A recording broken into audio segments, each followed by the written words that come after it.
আসসালামু আলাইকুম। আমার চ্যানেলে সবাইকে স্বাগতম। কাছের ও দূরের সবাইকে শুভেচ্ছা, অভিনন্দন। আর আমার একরাশ ভালোবাসা জানিয়ে শুরু করছি আজকের রেসিপি। সবাই দেখছো যে সেম কুকিং স্টুডিও। আর বরাবরের মতো তোমাদের সাথে আছি আমি জান্নাত। আর আজকে তৈরি করে দেখাবো আলু দিয়ে দোকানের মতো পারফেক্ট চিপস রেসিপি। মজাদার ও মুখরোচক একটি রেসিপি। আশা করি রেসিপিটি ভালো লাগবে। তো কথা না বাড়িয়ে মূল উপকরণ চলে এলাম। এখানে দেখো আমি 4-5টি আলু অফ ক্যামেরায় খোসা ছাড়িয়ে একদম পরিষ্কার করে ধুয়ে নিয়েছি। আর এখানে দেখো একটি সালাদ কাটা নিচ্ছি। তো প্রথমে বলেছিলাম আমি একদম দোকানের মতো করে চিপসটা তৈরি করব, সেজন্য এরকম সালাদ কাটারটা নেওয়া। আর এটা অবশ্য আমার সংগ্রহেও ছিল।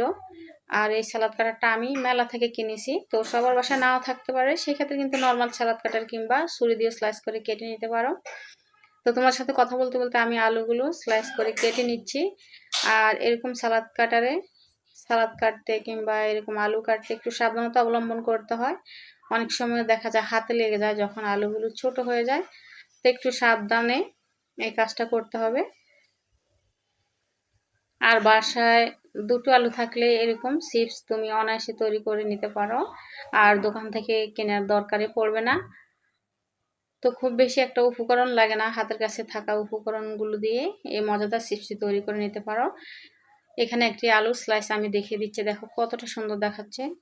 দুপাশে খুব সুন্দরভাবে দাগটা পড়েছে আর খুবই সুন্দর দেখাচ্ছে। তো অফ ক্যামেরা আমি আলুগুলো ধুয়ে নিয়েছি। এবারে সরাসরি চুলে চলে যাচ্ছি। তো চুলে আগে সাদা তেল গরম করে নিয়েছিলাম। আর চুলার আঁচটা কিন্তু হাই টু মিডিয়ামের মাঝখানে রাখতে হবে, একেবারে হাই করা যাবে না। ফুল হিটে চিপসগুলো ভাজা যাবে না, অবশ্যই একটু মিডিয়াম আছে চিপসগুলো ভেজে নিতে হবে। আর এই কাজটা একটু ধৈর্য ধরে করতে হয়, তাড়াহুড়া করলে চলে না।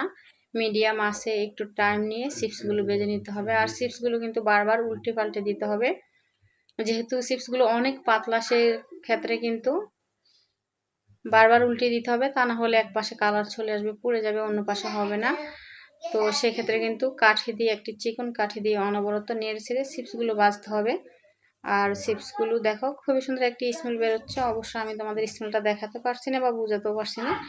যখন বাসায় তৈরি করবে তখন কিন্তু এরকম খুবই সুন্দর একটি স্মেল পাবে। আর অবশ্যই কাঠি দিয়ে অনবরত নেড়ে ছেড়ে চিপসগুলো ভাজতে হবে, তা না হলে এক পাশে পুড়ে যাবে। তো আমার চিপসগুলো ভাজা হয়ে গেছে, আমার প্রায় 3-4 মিনিট মতো টাইম লেগেছিল। এবার আমি সামনে দেখিয়ে দিচ্ছি। আর অফ ক্যামেরা বাকি চিপসগুলো ভেজে নিয়েছি। এবার এই চিপসগুলোকে মুখরোচক করার জন্য, মানে চটপটা করার জন্য এখানে কিছু মশলা ব্যবহার করব।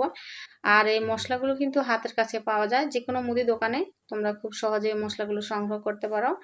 এখানে নিলাম বিট লবণ, তো 1/4 চা চামচ বিট লবণ নিলাম, 1/4 চা চামচ গোলমরিচ গুঁড়ো নিলাম।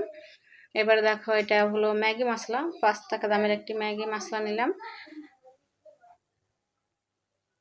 এবারে দিয়ে দিচ্ছি মরিচ গুঁড়ো, 1/2 চা চামচ মরিচ গুঁড়ো দিলাম। তো জালটা আসলে সবাই সবার পছন্দ মতো দিবে, যে যতটুকু জাল খেতে ভালোবাসো। এবারে দেখো আমি মিক্স করে নিচ্ছি। আর এই মশলাগুলো কিন্তু চিপসটা গরম গরম থাকা অবস্থায় মেশাতে হবে। যদি ঠান্ডা হয়ে যায় তাহলে কিন্তু সেক্ষেত্রে মিশতে চাইবে না বা ভালো লাগবে না। গরম গরম থাকা অবস্থা মিশালে চিপসে মশলাগুলো ভালোভাবে মিশে যায়। আর এর সাথে তৈরি হয়ে গেল আমার আলু দিয়েই ঘরে তৈরি দোকানের মতো পারফেক্ট ও মজাদার মুখরোচক চিপস রেসিপি।